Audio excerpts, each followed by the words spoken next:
नागरिकता संशोधन कानून भले ही देश में लागू हो गया है, लेकिन विरोध प्रदर्शन अभी भी जारी है। लगातार लोग विरोध कर रहे हैं, लेकिन वास्तव में नागरिकता संशोधन कानून है क्या, इसको लेकर कहीं ना कहीं अभी भी लोग अनभिज्ञ हैं, जिसको लेकर कई तरह की कहानियां अगर बात करें तो कई तरह के सवाल भी खड़े हो रहे हैं। और इसी बात पर आज हम चर्चा करेंगे। हमारे साथ मौजूद हैं एडवोकेट कौशल किशोर शुक्ला जी। उनसे जानेंगे कि आखिर सीसीसीए में क्या कुछ रखा गया है, क्या प्रावधान है और क्या वजह है कि लोग अभी भी विरोध प्रदर्शन कर रहे हैं, जबकि ये कानून देश में लागू हो चुका है। सबसे पहले तो सर आपका स्वागत है इन 24 न्यूज में। सीसीए कानून ये पार्लियामेंट ने पारित किया है और सरकार का कोई भी सरकार हो उसका ये उत्तरदायित्व है कि देश के हित में, राष्ट्र के हित में, समाज के हित में कानून जो है पारित करता है। इस कानून को हम लोगों को सबको पालन करना है, पालन करना चाहिए, क्योंकि ये हमारा मौलिक कर्तव्य है कि हम संविधान का सम्मान करें, हम नेशनल एंथम का सम्मान करें, हम राष्ट्रीय ध्वज का सम्मान करें और पार्लियामेंट्री जो कॉन्स्टिट्यूशनल इंस्टीट्यूशंस हैं, पार्लियामेंट है, एग्जीक्यूटिव है, जुडिशरी है, इसका हम सबका सम्मान करें। ये हमारे फंडामेंटल ड्यूटीज़ हैं, हम उनको मौलिक अधिकारों को पालन करें। यही नहीं, हमारे देश में हेरिटेज है, पहाड़ हैं, नदियां हैं, इनको सेफ गार्ड करें, उनको प्रोटेक्ट करें। ये हमारा जो है मौलिक अधिकार है। यही नहीं, हमारे मौलिक अधिकारों में मौलिक अधिकार भी बहुत हैं। मौलिक अधिकार जैसे हमारे हैं right to equality, right to freedom, right to religion और कल्चरल एजुकेशनल राइट हमारे हैं। उसी तरह से कॉन्स्टिट्यूशनल रेमेडीज हमारे पास हैं। सीसीए कानून में सबसे बड़ा मौलिक जो कर्तव्य हमारा है वो 51C में जो प्रोवाइडेड है कॉन्स्टिट्यूशन में कि हमको प्रॉपर्टी, जो पब्लिक प्रॉपर्टी, उसको सेफगार्ड करना है। वायलेंस अगर सोसाइटी में हो रहा है, देश में हो रहा है, हिंसा हो रहा है, तो हम उसको सबसाइड करें, ना कि हम प्रोवोकेट करें। अभी हाल में जो सीसीए कानून नागरिक जो है अमेंडमेंट रूल्स बना हुआ है, तो वो जनता के हित के लिए है, उसके हित में है जो हमारे शरणार्थी हैं, जो हमारे बाहर से लोग आए हैं, जो उन बच्चे हमारे, उनको नागरिकता का जो है कानून आवश्यक था कि वो भी जीवन में 2 रोटी खा सकें और अच्छे से रह सकें, इसलिए इस कानून का पालन किया गया है। और जहाँ तक हमारे जो है बच्चे हैं, स्टूडेंट हैं, तमाम और हिंसा और तमाम सी चीज़ें देखने को मिल रही हैं कि पब्लिक प्रॉपर्टी को जो है क्षति पहुंचा रहे हैं। अरे भाई, प्रॉपर्टी को जो है डैमेज करने का, क्षति पहुंचाने का ये हमारा मौलिक अधिकार कहीं पर नहीं दिया हुआ है। हिंसा करने का और पत्थरबाजी करने का, तमाम इस तरह से पब्लिक प्रॉपर्टी का नुकसान हुआ है, तो ये करने का कोई अधिकार नहीं है। और इसके पीछे जो प्रोवोकेट कर रहा है, वो प्रोवोकेशन कर रहे हैं, तो वो कहीं न कहीं क्रिमिनल एक्टिविटीज़ की परिधि में आता है। तो इस तरह से हमारा ये कहना है कि यही नहीं, हमारे मौलिक अधिकारों में आता है कि पेरेंट्स जो है बच्चों को शिक्षा देते हैं, उनको रास्ता अच्छा बताते हैं, मार्ग प्रदर्शित करते हैं। तो ये फंडामेंटल मौलिक अधिकार हैं, अधिकारों में आता है।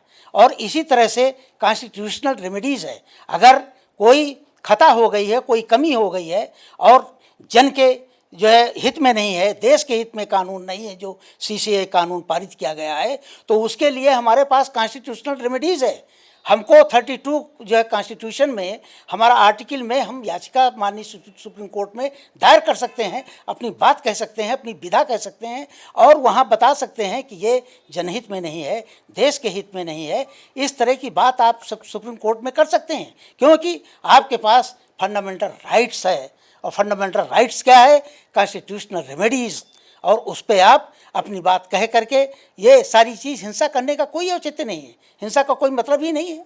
अरे भाई, उसी में जो कानून बना है, ये है कानून जो है नागरिकता देने के लिए है। किसी की नागरिकता नागरिकता कैसे ख़त्म हो जाएगी भाई? जो इतने दिनों से अपने बाप दादे से एंसेस्ट्रल यहाँ रह रहा है, कोई खेती कर रहा है, कोई व्यवसाय कर रहा है, तमाम से रोजगार से, काम से जुड़ा हुआ है, उसकी नागरिकता ख़त्म करने के लिए नहीं है। आप सावधान हो जाइए, आप अपने अंदर ये व्यक्तित्व लाइए, आप अपने अंदर ये शान रखिए, आई प्राउड ऑफ जो है country, I proud of the nation, कि हमको इस प्रकार का क्षति और प्रॉपर्टी जो है क्षति पहुँचाने का या वायलेंस करने का ये हमारा मौलिक कर्तव्य नहीं है।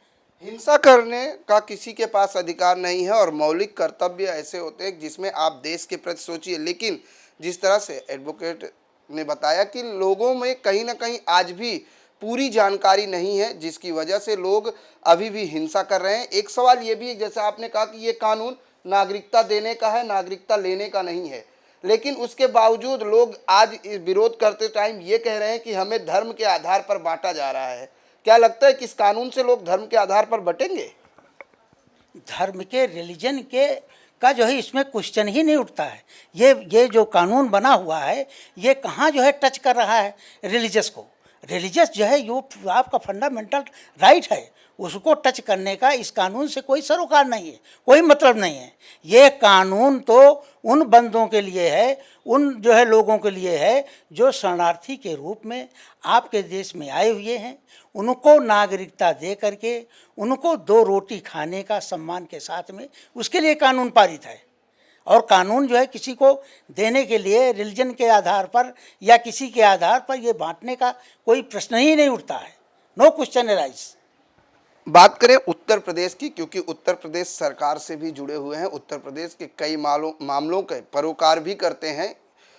सर, जिस तरीके से अगर उत्तर प्रदेश की बात करें तो कई राज्यों में साफ तौर से सरकारें कह रही हैं कि हम अपने राज्य में जो है सीसीए और एनआरसी लागू नहीं करेंगे। क्या लगता है उत्तर प्रदेश में क्या स्थिति होगी?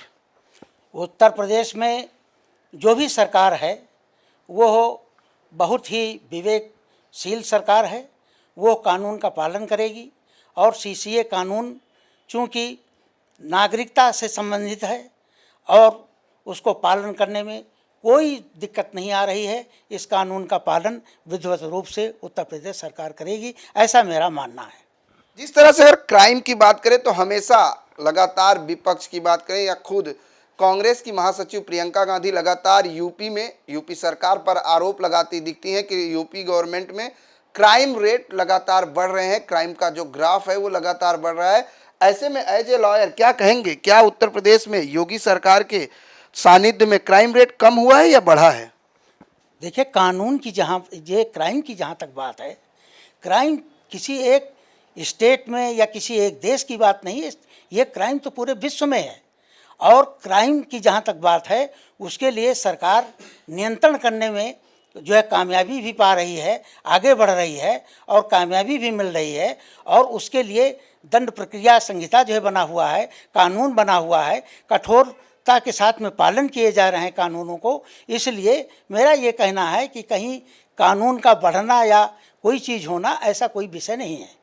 एक सवाल थोड़ा हटके, क्योंकि आज देश में सबसे ज़्यादा सुसाइड की केसेस सामने आ रही हैं, चाहे युवा की बात करें, किसानों की बात करें, लगातार लोग सुसाइड की तरफ ज़्यादा रुख करते नजर आ रहे हैं। एज ए वकील क्या कहेंगे, वजह क्या मानते हैं कि लोग सुसाइड ज़्यादा करते दिखाई दे रहे हैं? सुसाइड का जो केस है, ग्राफ है, वो बढ़ रहा है।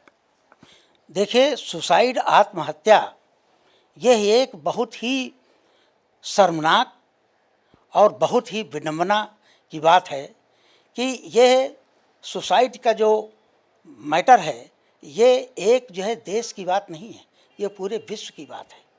और इसके पीछे फैक्टर है, पर्दे के पीछे तमाम से फैक्टर जो है। पहला फैक्टर तो ये है कि देखिए, हमारे पेरेंट्स बच्चों को लो तो बच्चों के लिए उनके पास समय नहीं है। वो इतना बिजी हो गए हैं अपने कार्य में, इतना व्यस्त रहते हैं कि वो बच्चों को जो समय देना चाहिए, उनको ये बताना चाहिए कि संस्कारों में नमस्ते क्या किसे कहते हैं, प्रणाम कैसे किया जाता है, बड़ों का सम्मान कैसे किया जाता है।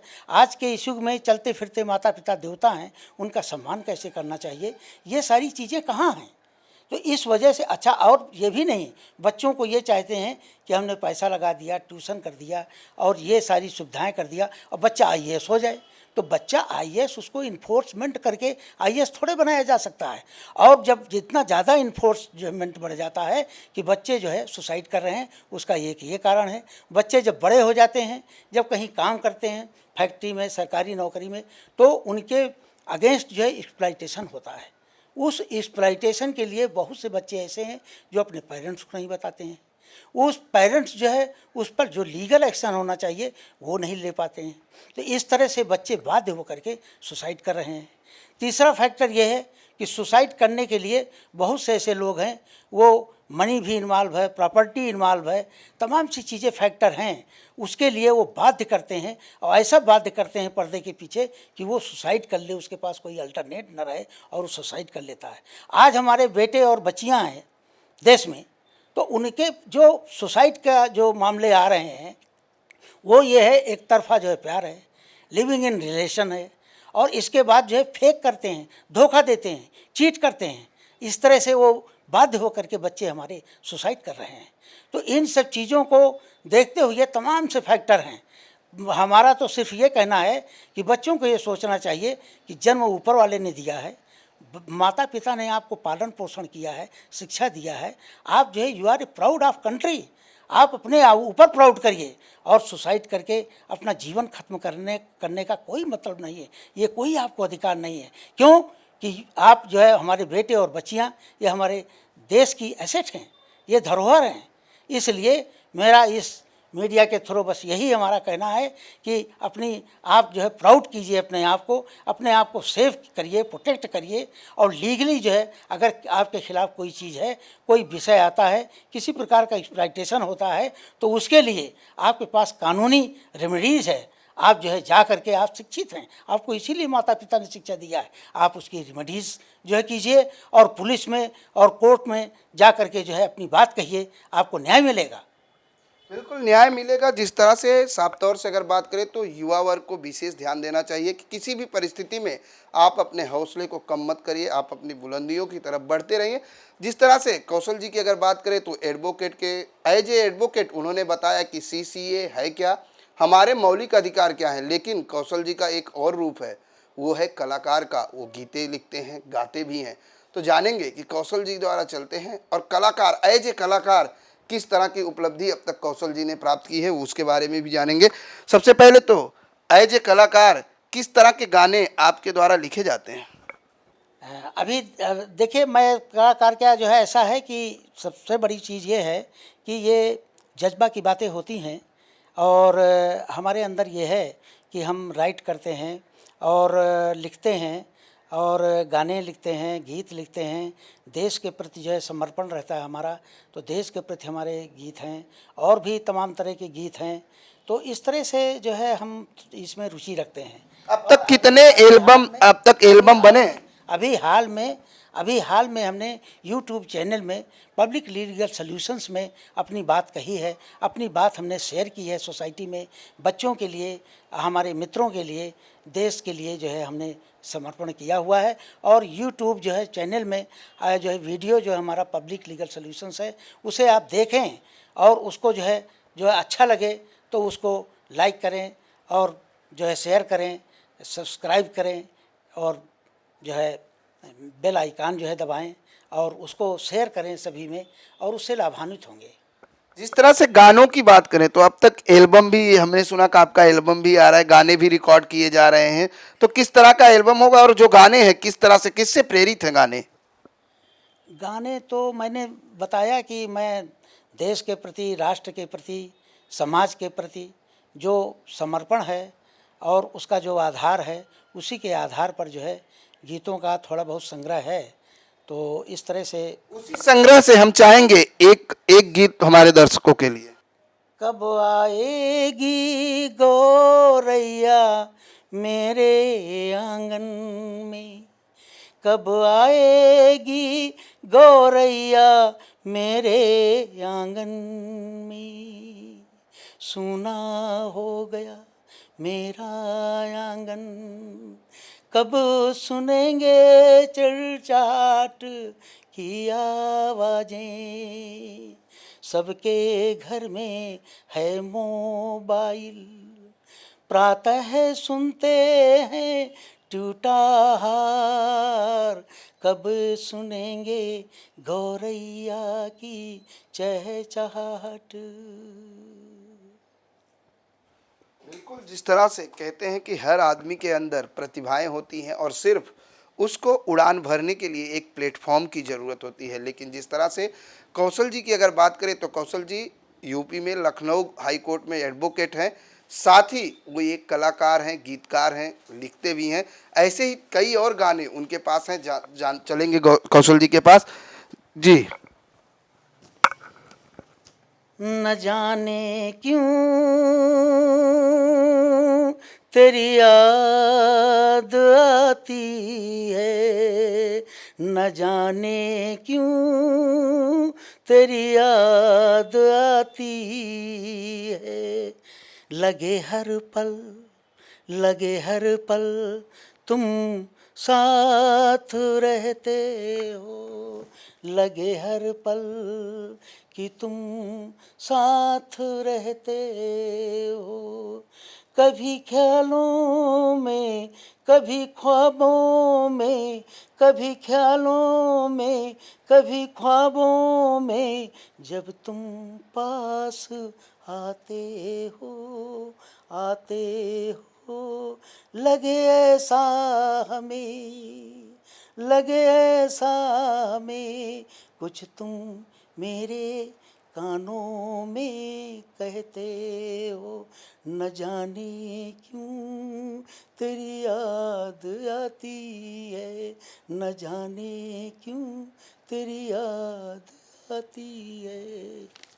न जाने क्यों तेरी याद आती है। जिस तरह से लगातार कौशल जी की कोशिश है कि देश के समाज में एक ऐसी संदेश दिया जाए ताकि जो आज का युवा है, जो युवा पीढ़ी है, उसको कुछ ऐसा संदेश मिले, साथ ही लोग जागरूक हो सकें। एज ए वकील, एज ए कलाकार लगातार समाज को अच्छे संदेश के साथ कौशल जी की प्रेरणा है कि लोग ज़्यादा से ज़्यादा जागरूक हों और जिस तरह से कानून के साथ साथ खुद को कलाकार के रूप में, लेखक के रूप में, गीतकार के रूप में भी कौशल जी लगातार अपने आप को ढालने की कोशिश कर रहे हैं और लगातार इसी के तहत वो अपने एक मंजिल की तरफ बढ़ते जा रहे हैं। कैमरामैन देवानंद सिंह के साथ प्रदीप शर्मा, इन 24 न्यूज़, मुंबई।